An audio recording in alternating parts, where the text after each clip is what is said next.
Tiba-tiba yang parahnya, tiba-tiba klien ini bertanya sama owner studio A ini, "Bang, foto kami sudah jadi yang tanggal segini, foto outdoor."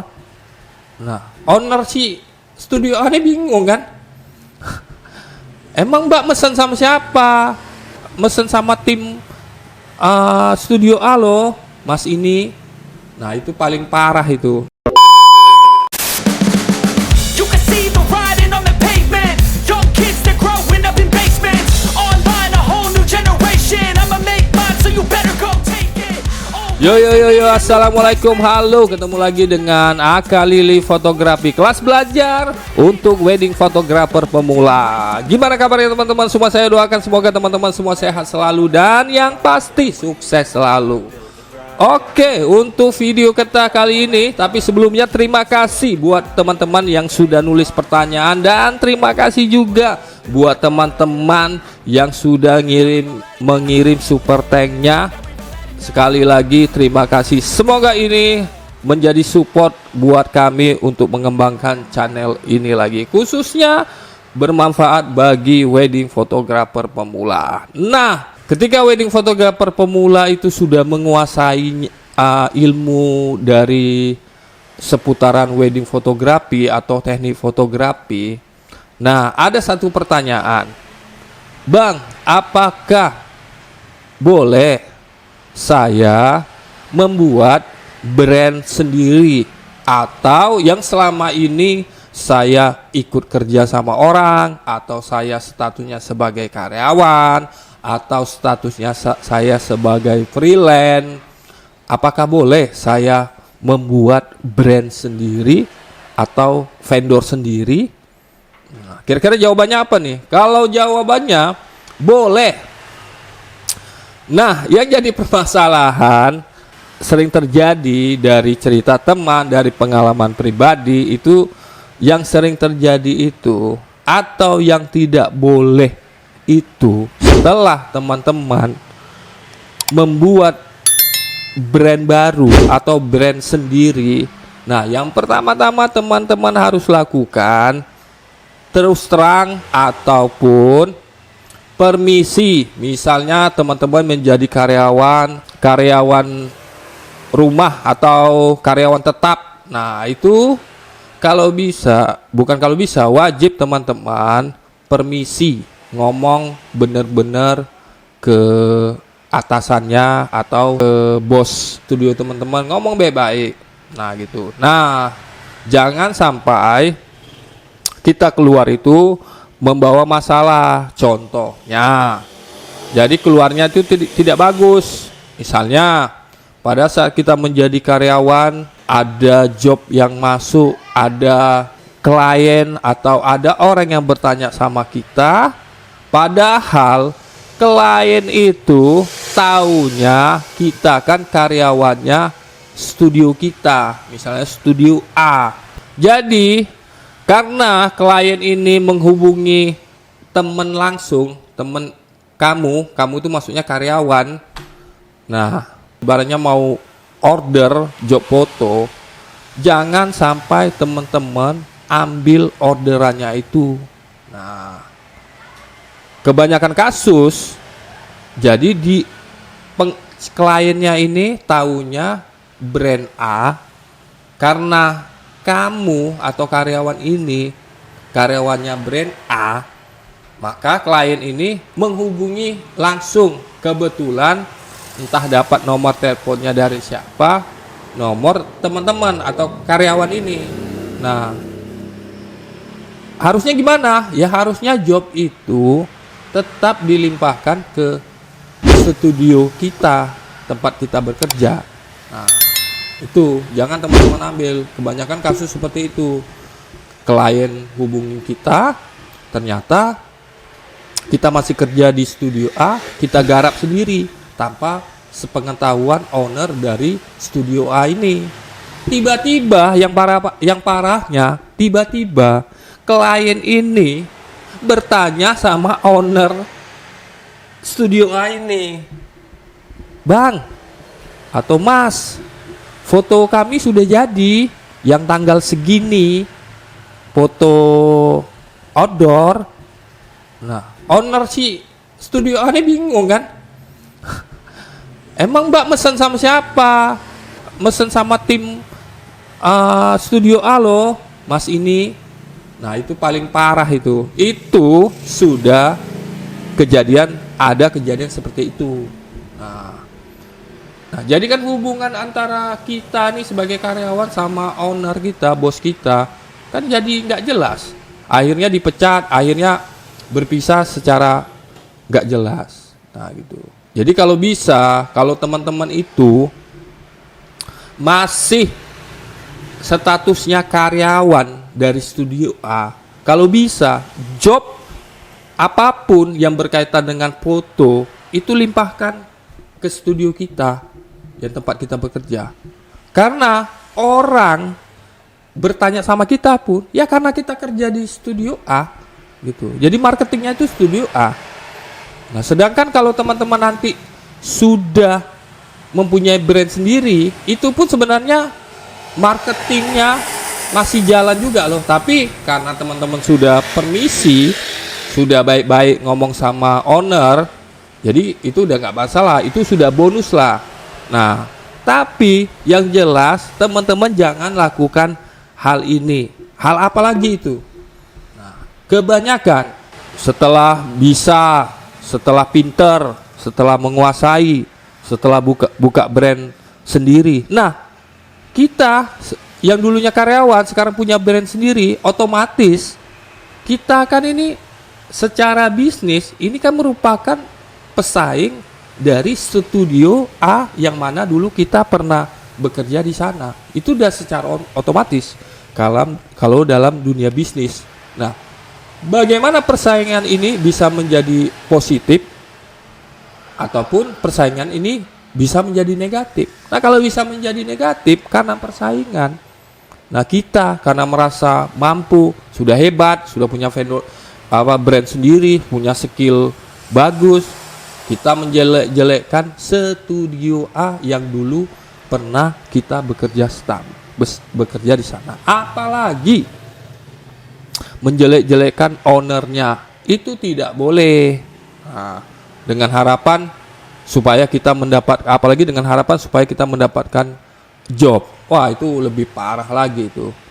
Karena sejelek-jeleknya owner kita, ibaratnya gitulah, kalau owner kita jelek, apalagi kalau owner kita memang fair orangnya ya, itu nggak bisa kita, walaupun sekarang ilmu kita atau kemampuan kita melebihi dari studio A, itu tidak boleh menghina. Karena gimana pun kita awalnya belajar dengan mereka, owner kita pasti diajarin gitu kan. Nah, bukannya maksudnya minta dihormatin atau gimana, tapi cukup ya tidak usah jelek-jelekkan studio yang sudah pernah kita kerja di sana gitu. Apalagi meremehkan, itu sangat nggak bagus ya. Ibaratnya, aduh parah banget lah seperti itu ya. Jadi hargai orang-orang atau teman-teman yang sudah dulu pernah memberi kita ilmu pengetahuan, walaupun itu sedikit. Jadi hargai mereka. Hargainya bukannya hormat-hormat gitu, tidak. Hargainya cukup ya sudah, hargai aja. Hargai itu ya udah, jangan kita menjelekkan. Ya sudah, kalau kita punya brand sendiri yang lebih bisa berkembang ya bagus. Tapi kalau menjelek-jelekkan studio atau brand yang dulu kita pernah kerja di sana, itu salah besar kalau menurut saya tuh. Nah, nanti suatu saat teman-teman akan menghadapi masalah yang seperti ini dan gimana cara tanggapinya. Kalau saya terus terang, semua yang belajar sama saya ataupun semua karyawan saya yang dulu belajar sama saya, kalau sudah masanya membuat brand sendiri itu udah pasti saya lepas. Bahkan dari awal mula dia bekerja, sudah kita bilang, kalian belajarlah di sini baik-baik. Nah, ambil semua ilmu di sini. Nah, ambil ilmu semua di sini. Setelah kalian bisa, atau setelah kalian bisa dan setelah kalian berumah tangga, nah maka buatlah brand sendiri. Itu malah saya sarankan seperti itu. Karena ketika orang sudah berumah tangga, dia sudah mempunyai dua pemikiran. Pemikiran istrinya, dan gitu kebutuhannya pun udah semakin meningkat. Karena kita tidak bisa mencukupi kebutuhannya, misalnya dari segi gaji, kan nggak mungkin berlipat-lipat kita mempertahankan itu, agak sulit seperti itu kan, sedangkan kemampuan studio kita atau brand kita ini ada masa-masanya, ada masa jaya, ada masa turun itu. Nah, jadi ibaratnya udah saya sarankan, ya udah kalau mau keluar udah memang dari awal kita sudah komitmennya seperti itu. Nah, yang jadi permasalahan ini ketika sudah keluar, sudah ada job, sudah punya job sendiri, nah menjelekkan studio yang dulu pernah kita atau karyawan atau kita ini yang punya brand ini menjelekkan owner atau studio yang dulu pernah kita bekerja di sana. Nah, itu tidak boleh. Nah, kebanyakan seperti itu, merasa hebat, merasa jobnya sudah banyak. Jadi kayaknya meremehkan gitu, itu tidak boleh. Nah, semoga ini menjadi pembelajaran ke depannya buat teman-temannya, khusus wedding photographer pemula. Nah, yang sekarang baru belajar ini, baru belajar, belum tahu ilmu ini, bertanya ke sana ke sini. Gitu. Nanti kalau teman sudah paham semua, ada orang bertanya, teman harus rasakan gimana saat dulu bertanya, nyari ilmu itu kan. Nah, jadi harus hargailah orang yang bertanya. Misalnya saya di sini, ada orang yang bertanya, "Bang, gimana supaya fotonya gini." Nah, kalau saya berpikiran, lah, yang bertanya ini emang tidak tahu karena dia baru belajar. Jangan teman-teman yang sudah tahu tuh meremehkan pertanyaan teman-teman kita ini yang belum tahu. Nah, misalnya kayak gitu. Misalnya pertanyaan-pertanyaan yang menurut teman-teman nih yang sok paten ini, masa pertanyaan kayak gitu aja nggak tahu, banyak di Google, banyak di apa segala macam. Ya namanya orang bertanya, mungkin dia sudah tahu, dia mau mendapat penjelasan lagi dari misalnya dari channel Akalili ini. Dia udah tahu nih, cuma dia mau nanya lagi, ya nggak ada masalah, buat referensi dia supaya dia bisa lebih berkembang lagi ilmunya gitu.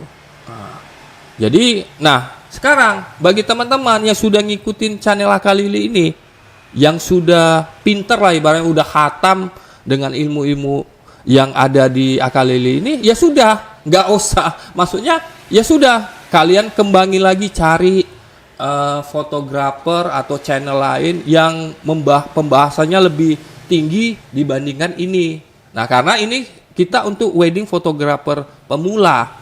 Nah, jadi kalau teman-teman sudah merasa tidak wedding photographer pemula atau sudah khatam lah semua yang ada ilmu-ilmu di channel ini, ya sudah, nggak usah ibaratnya menghina channel ini. Nah, ini kalau kita ibaratnya kalau di channel ya, kalau tadi kan di brand kan. Nah, kalau di channel ya udah, nggak usah menghina channel ini, nggak usah bilang alah pembahasannya cuma seputar pemula-pemula aja. Teman-teman cari di channel yang lain yang lebih tinggi pembahasannya, yang lebih di atas ini. Udah gitu aja, nggak perlu harus menghina ataupun bilang apa tentang channel ini. Kalau disangkut pautnya tadi brand ini, yaitu studio ini. Jadi itu ya buat pembelajaran bagi teman-teman semua. Semoga ini ada manfaatnya. Ini sharing-sharing, hanya sharing-sharing, semoga kedepannya teman-teman sudah paham. Jadi nanti suatu saat kalau teman-teman sudah punya vendor, sudah punya brand sendiri, nah pasti teman-teman akan butuhkan namanya tim. Nah, tim teman-teman sampaikanlah dari awal. sampaikanlah dari awal. Nanti kalau kita udah sampaikan dari awal seperti yang saya sampaikan, gini, nanti kamu kalau sudah ini, ya udah, insya Allah mereka nanti ketika membuat brand lagi, mereka ya nggak seperti kejadian-kejadian itu, seperti nyerobot job harusnya masuk ke brand owner kita, diambil sendiri. Itu nggak bagus kalau kita masih kerja. Orang ketika kita sudah keluar saja, sudah punya brand sendiri aja, itu masa setahun 2 tahun itu masih pelanggan yang studio A ini yang biasanya masih nanya ke studio teman-teman yang baru, studio teman-teman ini buka, brand yang baru teman-teman buka. Tapi kalau itu udah nggak ada masalah kan, karena kan sudah brand sendiri, kita udah permisi sama owner, tak ada masalah. Misalnya klien datang, oh yang penting jujur, ya saya udah keluar dari studio A dan saya buka brand sendiri. Nah, brand saya namanya ini. Nah, mbaknya kalau mau menggunakan saya boleh, atau menggunakan brand studio A yang dulu pernah make yang saya pernah bekerja saya, ya tergantung kliennya aja. Kalau kliennya langsung ke teman-teman ya nggak ada salah. Itu karena udah brand sendiri ya, udah permisi, udah keluar gitu, nggak ada masalah. Udah nggak jadi karyawan di studio A. Nah, yang jadi permasalahan itu yang seperti saya sebutkan tadi, masih menjadi karyawan studio A, ada orang yang bertanya, diambil sendiri. Yang parahnya masih pakai brand studio A. Yang parahnya lagi klien nanya ke studio A tentang hasil fotonya. Lah, itu lebih parah lagi. Itu sudah banyak kejadian seperti itu. Oke, cukup sampai di sini dulu untuk video kita kali ini. Lanjut lagi di video selanjutnya. See you next time. Dadah.